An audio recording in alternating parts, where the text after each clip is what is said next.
শামীম মারা যাবার পর 3 মাস পর রহিম মিয়া যখন ঢাকা আসতে চায় শামীমের কাছে, তখন তার বউ আসতে দিতে চায় না। শেষে রহিম মিয়া তার বউয়ের সাথে তার সন্তানদের সাথে এক প্রকার সম্পর্ক নষ্ট করে ঢাকায় চলে আসে। ঢাকায় এসে সেই হাসপাতালের ঠিকানা মানুষকে দেখিয়ে সেখানে আসে রহিম মিয়া। হাসপাতালে আসার পর সব জায়গায় তার ছেলে শামীমের খোঁজ করে, কিন্তু কোথাও পায় না।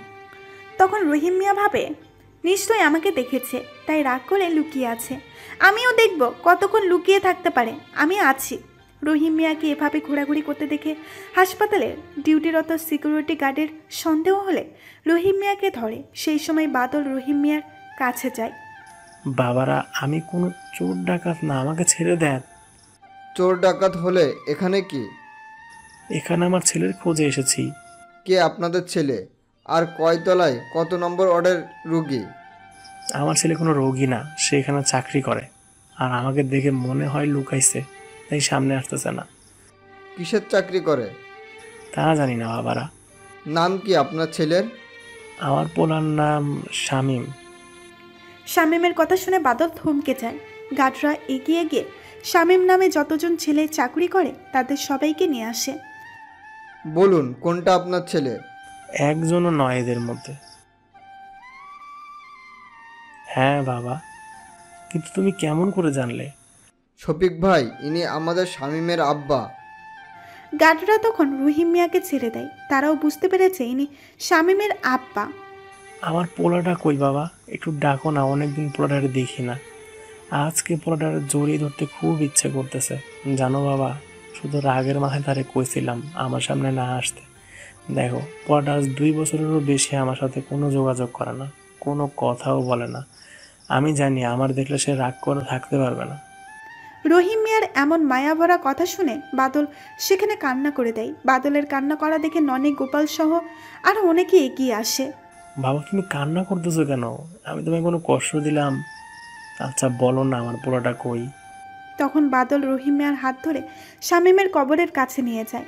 সাথে সাথে ননি, গোপালও যায় ওদের সঙ্গে। এটা কোথায় নিয়ে আসলে বাবা? তখন বাদল হাতের ইশারা দিয়ে দেখিয়ে দেয় শামীমের কবরটা। এটাই শামীমের কবর চাচা। আজ প্রায় 3 মাস হয়ে গেছে শামীম মারা গেছে। ননি, গোপালের কথা শুনে রহিম মিয়া যেন কিছুক্ষণের জন্য বোবা হয়ে যায়।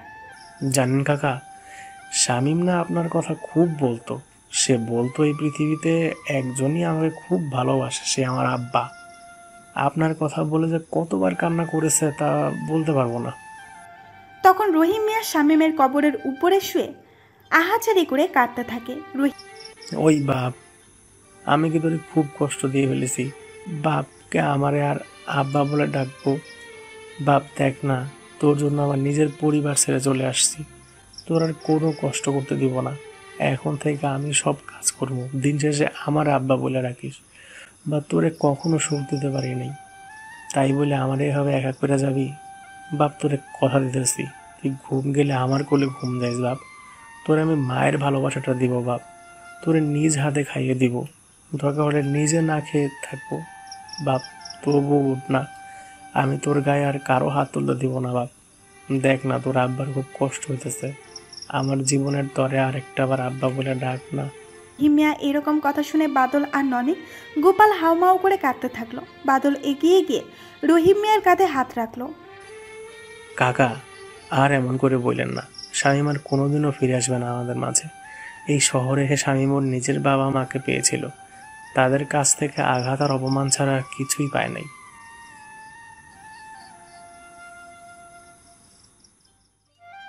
শামীমের মতো মানুষ হয় না কাকা। শামীম নিজের ইচ্ছেতেই জীবন দেয় নাই। বাদল আর ননি, গোপাল রহিম মিয়াকে তাদের সাথে নিয়ে যায়। শামীম যে ঘরে থাকতো তাকে সেই ঘরে থাকতে দিল। শামীমের ঘরে শুয়ে থেকেও রহিম মিয়া অনেক কান্না করতে থাকে। রহিম মিয়া নিজেকে দোষ দিতেছে, আজ তার জন্য শামীম এই দুনিয়াতে বেঁচে নেই। রহিম মিয়া প্রতিদিন শামীমের কবরে গিয়ে একা একাই কথা বলে আর কান্না করে। রহিম মিয়ার পাশাপাশি পুতুল, সোহাগী, বাদল এবং ননি, গোপালও যায়। দেখতে দেখতে 1 বছর চলে যায়। তৃপ্তিও দেশে চলে এসে ডাক্তারি করা শুরু করে দেয়। হঠাৎ একদিন বাজারে সারোয়ার সাহেব ডাক্তার স্বপনকে দেখতে পায়। আরে ডাক্তার সাহেব, কেমন আছেন? আর আপনাকে অনেক খুঁজছি, কোথাও পাইনি। জি, আলহামদুলিল্লাহ। আর আমাকে খোঁজ করার কারণ? আরে আমার মেয়ের অপারেশন করলেই আর কিডনি কোথায় পেলেন তা তো আজও জানলাম না। কাল সকাল 11টার দিকে হাসপাতালের গেটের কাছে আসিয়েন। আর হ্যাঁ, সেদিনের অপারেশনটা আমার জীবনের শেষ অপারেশন ছিল। আমি সেদিনই চাকরি ছেড়ে দিয়েছি। আর কালকে সব প্রশ্নের উত্তর পেয়ে যাবেন। আর আপনার পুরো পরিবারকে নিয়ে আসবেন, আর আপনার বড় মেয়েকেও। এই কথা বলে ডাক্তার স্বপন চলে যায়। তৃপ্তি বাংলাদেশে আসার পর একবারও বাদল, ননি, গোপাল কারোর সাথে দেখা করে নাই। তাই সে নিয়ত করে কালকে একবার হাসপাতাল থেকে ওদের সাথে দেখা করে আসবে। সেই হাসপাতালে সুপ্রিয়ার বাচ্চা হয়েছে আজ 13 দিন হলো। কালকে সে রিলিজ পাবে সকালে। পরের দিন সারোয়ার সাহেব তার পরিবার সহ হাসপাতালে আসে। এসেই ডাক্তার স্বপনকে দেখতে পায়। তিনি তার কাছে যায়। ডাক্তার স্বপনকে হাসপাতালে দেখে বাদল, ননি, গোপাল তার কাছে এগিয়ে যায়। হাসপাতালে এসে তৃপ্তি দেখে বাদল, ননি, গোপাল, ডাক্তার স্বপন একসাথে, তাই সেও এগিয়ে যায়।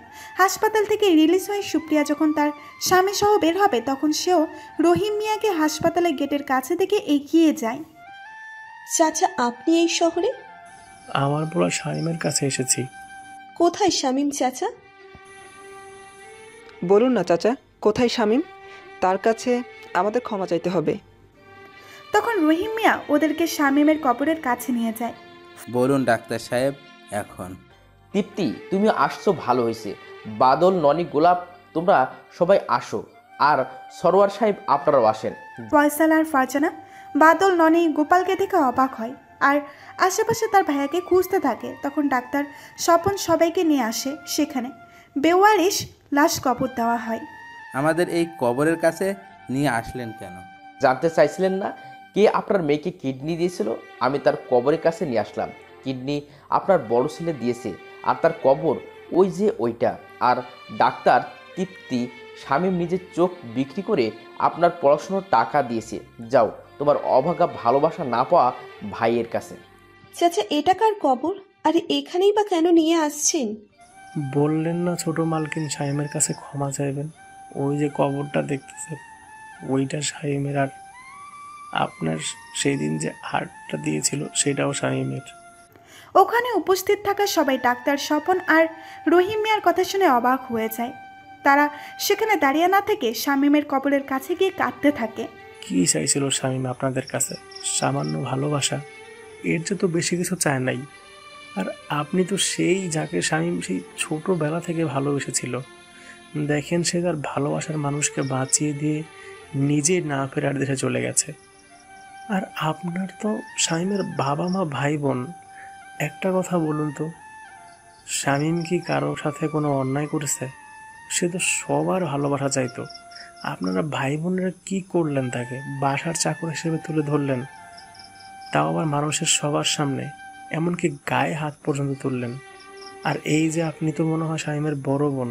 তো আপু, শামিম কি এমন আপনার ক্ষতি করেছিল যার জন্য তাকে সবার সামনে দোষী বানাতেন? আর আপনার তো বাবা মা, আমি যতদূর পর্যন্ত জানি একটা বাবা মা যত গরিব হোক না কেন তার কাছে সব সন্তান সমান। তো আপনাদের কাছে কেন এমন মনে হলো সে খারাপ? তাকে একটু ভালোবাসা দেওয়া যায় না? ডাক্তার স্বপন 3টা চিঠি বের করে একটা সুপ্রিয়ার হাতে, একটা শামীমের বাবা মার হাতে আর একটা তৃপ্তির হাতে দিল। সুপ্রিয়ার চিঠি। কেমন আছেন ছোট মালকিন? নিশ্চয়ই অনেক ভালো আছে। আমি আল্লাহর কাছে প্রার্থনা করি আপনি সবসময় ভালো থাকেন। আপনাকে কেন আপনি আর ছোট মালকিন বলছি জানেন? আপনি তো এখন অন্যের, আর আমি আপনার বাবার বাড়ির চাকর। আপনি বলেছিলেন আমি আপনার জন্য নাকি জীবনেও কোনো কিছু করতে পারবো না, তাই আপনাকে আর হৃদয়টা দিয়ে দিলাম। দয়া করে এই ছোট লোকের হাড়টার অযত্ন করিয়েন না। বাবা মা, ভাই বোন কেমন আছো? সবাই নিশ্চয়ই ভালো আছো। আমিও আকাশের তারা হয়ে অনেক ভালো আছি। এখন আর কেউ আমাকে আঘাত করতে পারে না, আর কষ্ট দিতেও পারে না। আপু, আমি তো গেও ভূত খ্যাত, তবু দয়া করে আমার দেওয়া কিডনিটার কোনো অবহেলা করিস না। আমি তো তোদের পরিবারের একটা কলঙ্ক ছিলাম, তাই নিজের কলঙ্ক মোছার জন্য আমার শরীরের একটা অংশ তোকে দিলাম। ফারজানা, ফয়সাল, একটু ভালো হয়ে চলাফেরা করিস, কারণ বাবা মার একটা সম্মান আছে। এমন কোনো কাজ করিস না যাতে তাদের সম্মান নষ্ট হয়। আর বাবা মা, তোমাদের হক আদায় করতে পারি নাই, তাই আমাকে মন থেকে মাফ করে দিও। মায়ের ভালোবাসা কি এ জীবনে তা আমি পাইনি। তৃপ্তি বোন, নিশ্চয়ই অনেক বড় ডাক্তার হয়েছিস, আমাকে মাফ করে দিস। এসব না করলে তোকে বড় ডাক্তার বানাতে পারতাম না, আর তোর মায়ের স্বপ্ন পূরণও হতো না। শোন, কাঁদবি না, তুই আমার লক্ষ্মী বোন। আমার দোয়া সবসময় তোর সাথে আছে। নিজের বোনের কাছে থেকে, মায়ের কাছে থেকে যে ভালোবাসা পাইনি, সেটা তোর কাছে থেকে পেয়েছি। আর শোন, পুতুল সোহাগীকে মানুষ করার দায়িত্ব তোর। আর পারলে কক্সবাজারের কুতুবদিয়া গিয়ে আমার মৃত্যুর খবরটা আমার আব্বাকে দিস, আর আমার হয়ে তার কাছ থেকে ক্ষমা চেয়ে নিস। আর পারলে আব্বাকে তোর সাথে নিয়ে আসিস আর তোর কাছেও রাখিস। আমি জানি আব্বা মোটেও আমাকে ছাড়া ভালো নেই। আমার জন্য আব্বা তার নিজের স্ত্রী সন্তানের কাছ থেকে অনেক অপমানিত হয়েছে। আর পারলে আমার আর চাঁদের কবরের মাঝে মাঝে আসিস, আমার চাঁদের জন্য দোয়া করিস। সবাই চিঠিগুলো পড়তেছে আর চিৎকার করে কান্না করতেছে। সবাই নিজেদেরকে অপরাধী মনে করতেছে, কিন্তু সত্যিকারের অপরাধী কে? মামুনি, তারপর কি হলো? বাকিটা তোমার নানিমা জানে। নানিমা, তারপর কি হলো? সবাই তখন নিজেকে দোষী ভাবতে লাগলো আর শামীমের জন্য আফসোস আর চোখের জল ফেলতে লাগলো। পরে সবাই প্রায় প্রতিদিন শামীমের কবরে গিয়ে কান্না করত আর তার জন্য আল্লাহর কাছে দোয়া করত। নানু মামুনি, আমিও যাব সেখানে। এবার তোমার বাবা সামারের ছুটি পেলে আমরা বাংলাদেশে যাব মা। আচ্ছা।